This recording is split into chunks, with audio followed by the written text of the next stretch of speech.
Olá, meu querido, olá, minha querida. Graça de Deus sobre a sua vida. Que satisfação podermos estar mais uma vez falando aqui da palavra de Deus.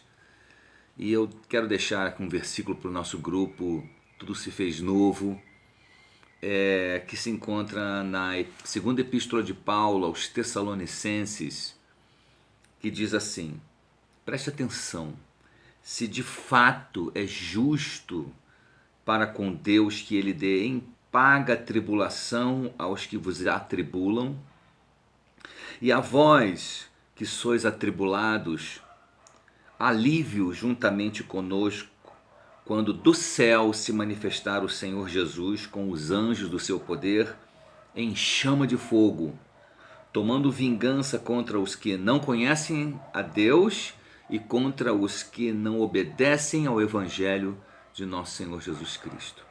Eu sei, é claro, que quando nós tratamos de questões com respeito ao final dos tempos, os estudiosos da Bíblia divergem entre si.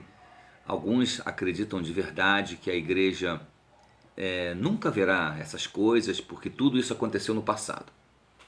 Outros acreditam que isso tudo vai acontecer, mas a igreja é arrebatada antes dessa tribulação. Outros que ela é arrebatada no meio. E por fim, uns que acreditam que na volta, na segunda vinda gloriosa de nosso Senhor Jesus Cristo, a igreja sai ao encontro do Senhor nos ares e retorna com ele em glória, por ocasião quando ele vai trazer final à batalha do Armagedon, que será uma batalha que juntará blocos opostos entre si e que já existem hoje. Por exemplo, nós temos aí claramente, quando olhamos o Oriente Médio, que é o centro desse grande acontecimento, nós vemos ali no Oriente Médio a Rússia e a China dando apoio para as nações contra Israel, e nós vemos os Estados Unidos e as nações da Europa apoiando Israel.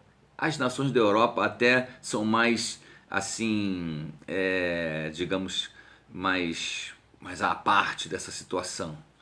Mas o fato é que haverá um dia que, quando o Senhor voltar, ele voltará e dará fim a este grande conflito que vem para trazer uma catástrofe mundial e destruir o planeta e a população, porque esse é o grande interesse de Satanás: destruir os povos, as pessoas, e acabar de vez com o grande propósito de Deus de estabelecer o seu reino sobre este mundo, um reino de paz e de justiça que já é programado, profetizado muitos anos antes de nosso Senhor Jesus Cristo. Não apenas o reino espiritual, mas o reino físico de nosso Senhor Jesus Cristo, que também alguns cristãos não acreditam acontecer.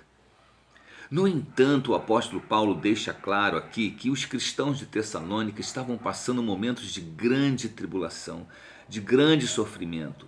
Eles foram perseguidos mesmo. Nem todas as igrejas foram perseguidas do jeito que eles foram perseguidos. Mas ele diz assim: olha, se de fato é justo para com Deus dar em paga tribulação aos que vos atribulam. E diz assim: e a vós que sois atribulados, alívio juntamente conosco, quando do céu se manifestar o Senhor Jesus com os anjos do seu poder em chama de fogo, tomando vingança contra os que não conhecem a Deus e contra os que não obedecem ao Evangelho de nosso Senhor Jesus. Isso dá uma impressão clara que neste momento da volta do Senhor, ele não volta secretamente, ele volta para buscar a sua igreja e vem com os anjos do seu poder e vai tomar vingança contra os povos e as nações que estão ou por aquela ocasião estarão oprimindo e perseguindo os seus filhos, os filhos de Deus. Hoje mesmo eu vi uma postagem de uma chinesa que, depois de ser muito espancada, vai ser assassinada, vai ser fuzilada, porque ela orava em casa com as pessoas.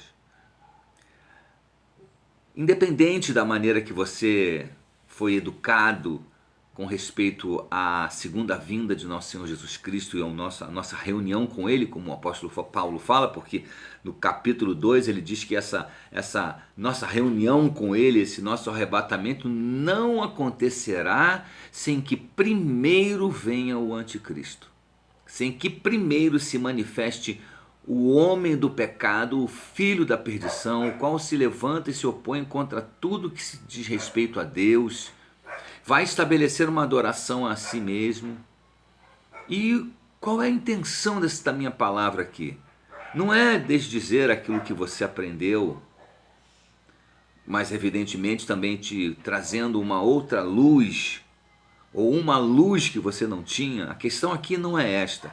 A questão é mostrar como o nosso Deus não deixará sem paga e não deixará à toa, não deixará de agir com justiça com respeito aos seus filhos.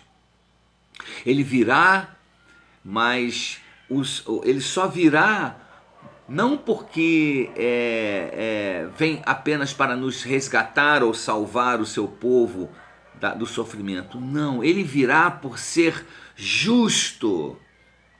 A justiça de Deus é tão justa que mesmo um criminoso e um pecador, ao se aproximar dele e pedir a ele para que ele interfira numa causa que é justa, por ser uma causa justa e por Deus ser justo, ele atenderá ao pecador, ou mesmo um criminoso, um traficante, ou seja lá quem for que tenha uma causa justa diante de Deus, Deus atende, porque Deus é justo.